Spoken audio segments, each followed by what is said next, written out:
So for the first time in quite a while, I'm going to sit down and do some gameplay videos. So far it's going pretty smoothly. I've got everything set up, so hopefully shouldn't have too many problems. Already in the console is Test Drive the Duel, well Test Drive 2, or even the Duel Test Drive 2 should I say.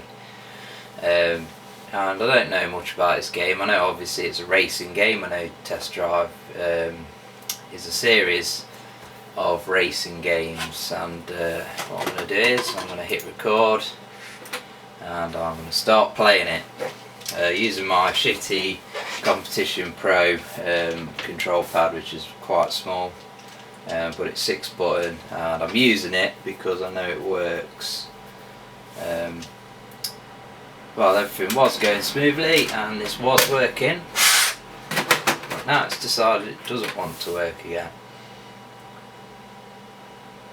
So that's a bit crap.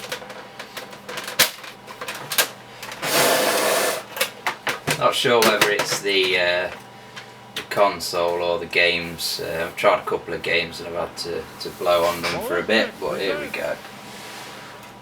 Have we got sound? It does help if you actually plug the headphones into the computer to actually get the sound. There we go, beautiful, funky music. Have a bit of that.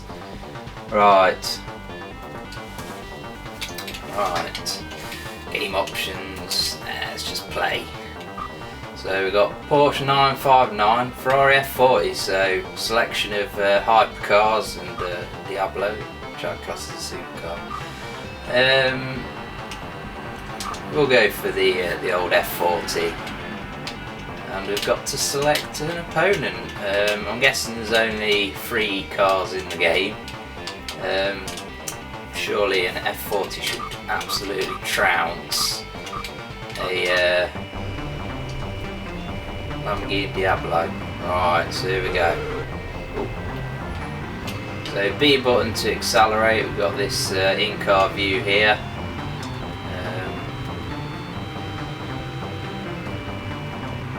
Look like we can change it. So basically, kind of like an early version of Need for Speed. Remember the 3D Need for Speed, the first one, on the PlayStation, PC, Saturn, all them sorts of consoles. 3DO had a version basically similar to that. Driving through the traffic, handling's quite interesting, does go a bit sideways, or should I say gives the illusion of going a bit sideways. A bit of drifting on, yeah baby, yeah, getting sideways. Does for this sort of game it does zip along quite nicely. Ooh, we've had a crash with a bit of a bonnet crumple. Oh, we've got lives as well. So we're off again.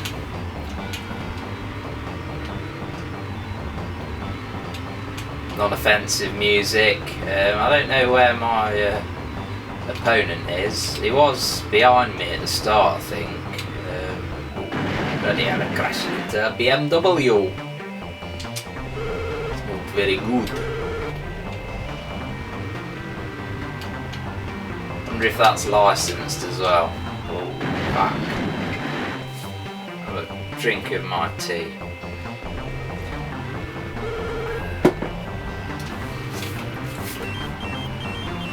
Yeah, I quite like this game. It's pretty cool.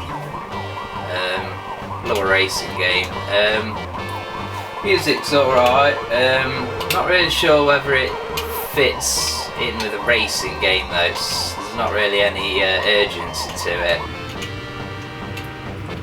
Basically, if you like the early Need for Speed games, Need for Speed 2, can't really remember what came after that. If you like them 2 games, and you're into your 16-bit gaming, this is one that's definitely worth checking out.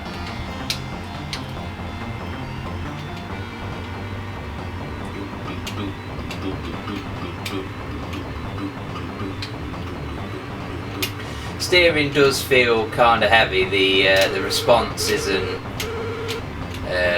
instant, but I guess when you sort of programming a game like this, if the controls had instant response, how the tell them I have to pull into petrol stations as well. My God, yes, in the flesh. You crashed 3 times. Yay! You won this round. You are winning the game. Yay!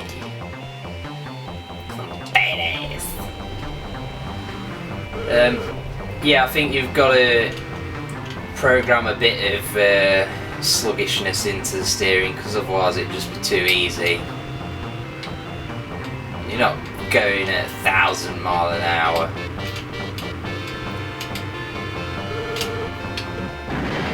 For God's sake. It's easier to actually crash on the inside of the corner than it is on the outside of the corner. Obviously the problem is that you don't want to be on the outside of the corner, because then you'll crash into something on the other side of the road. And fuck the police.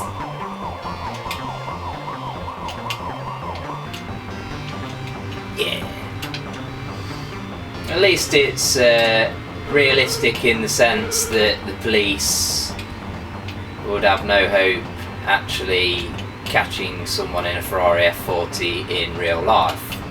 There's nothing worse than, for example, the more current Need for Speed games where the cop cars go as fast as your supercar. It's just silly. Especially, I think it was Need for Speed Undercover, where the FBI have these like massive SUVs that are like faster than a Veyron or Koenigsegg or whatever. Koenigsegg Zonda. I don't think that game had a Koenigsegg in it.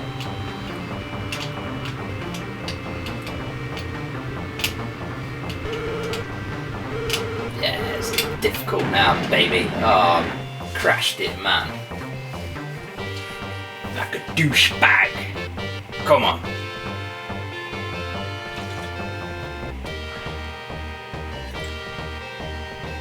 A I D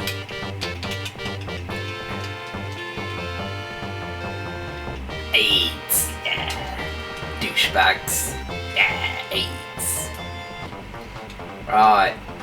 What are the options then? Difficulty. No, novice. Auto shift, manual shift. Cruising. Oh, it can change the music a lot.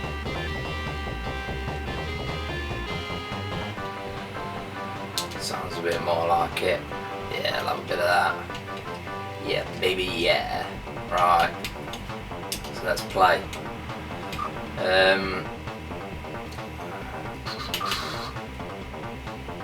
How the fuck is an F40 $260,000? Should be a lot more than that. Go for a Diablo. Yeah, I would have thought even back then. Oh, bollocks.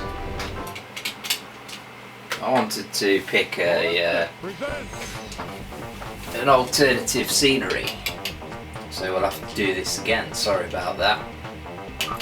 Where's my Diablo? See how the Diablo stacks up against the...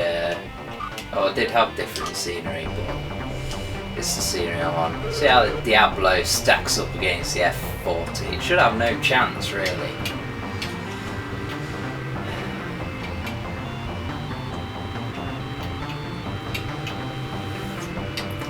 It seems somehow on this level that you've got less viewing distance, less draw distance.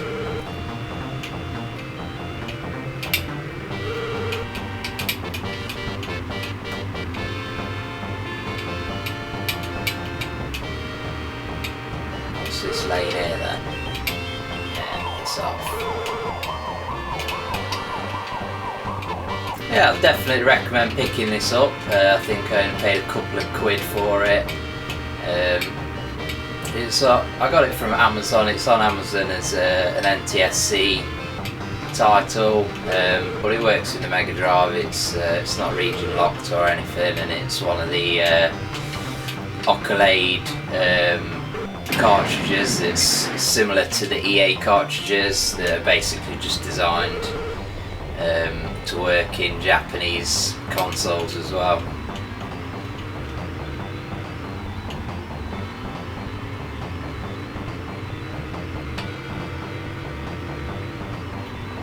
So that's Test Drive 2, or the Duel Test Drive 2, whatever you want to call it.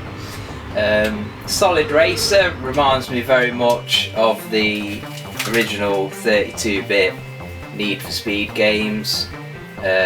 Definitely recommend picking it up because it's only a couple of quid and it's a solid game, so I recommend it. Top stuff, can't beat a bit of Megadrive gaming.